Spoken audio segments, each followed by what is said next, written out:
कंगना रनावत जी। माननीय अध्यक्ष जी, मैं आपकी धन्यवादी हूँ कि आपने मुझे रेलवेज अमेंडमेंट बिल 2024 पर अपने विचार रखने का मौका दिया। माननीय रेल मंत्री श्री अश्विनी वैष्णव जी द्वारा प्रस्तावित इस बिल का मैं स्वागत करती हूँ। जैसे कि हमारे प्रधानमंत्री श्री नरेंद्र मोदी जी हमेशा ही कहते हैं कि सरकार का काम होना चाहिए जो लोगों के जीवन में सरलता लाए, चाहे वो लॉज हो, ब्यूरोक्रेसी हो या सरकार के दफ्तर हों, उनके लिए वो एक्सेसिबल होने चाहिए और उनके लिए जो है वो किसी तरह का स्ट्रेस जनरेट ना करें और इजीली अवेलेबल होने चाहिए।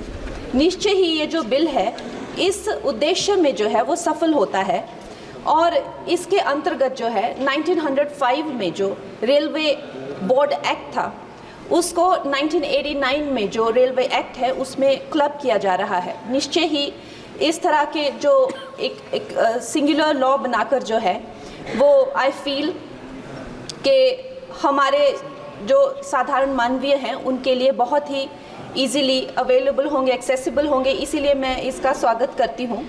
Another very important government body railway board, जिसको डायरेक्टली जो कॉरपोरेट्स के जो हर्डल्स होते हैं, जिसको हमारे प्रधानमंत्री जी हमेशा कहते हैं कि दफ्तरों के चक्कर लगाने या लोगों को एक डेस्क से दूसरे डेस्क भेजना, आई थिंक इससे भी उनको जो है वो छुटकारा मिलता है। ये डायरेक्टली जो है सेंटर के अंडर जो है रेलवे बोर्ड को लिया जा रहा है, इसका भी मैं पूरा स्वागत करती हूँ।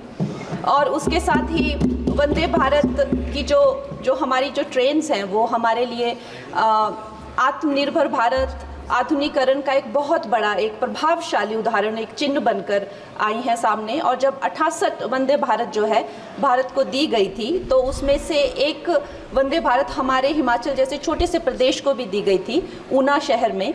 उसके साथ ही मैं जानती हूँ कि हिमाचल बहुत ही एक दुर्गम क्षेत्र है, मगर जिस तरह से हमारी सरकार भारतीय जनता पार्टी जम्मू कश्मीर हो गया या और पहाड़ी इलाके हो गए, उनमें जो है इतने ज़्यादा रेल प्रोजेक्ट्स जो है वो लॉन्च कर रहे हैं, उसी के साथ भी हमें भी हिमाचल के लिए बहुत ज़्यादा जो है वो सर्वेज हो रहे हैं, रेल का बजट मिला है। शिमला हो गया या धर्मशाला, कांगड़ा और बैजनाथ हो गया, ऐसे न जाने बहुत सारे जगहों पे, हमीरपुर जैसी जगहों पर जो है बहुत सारे प्रोजेक्ट्स आ रहे हैं।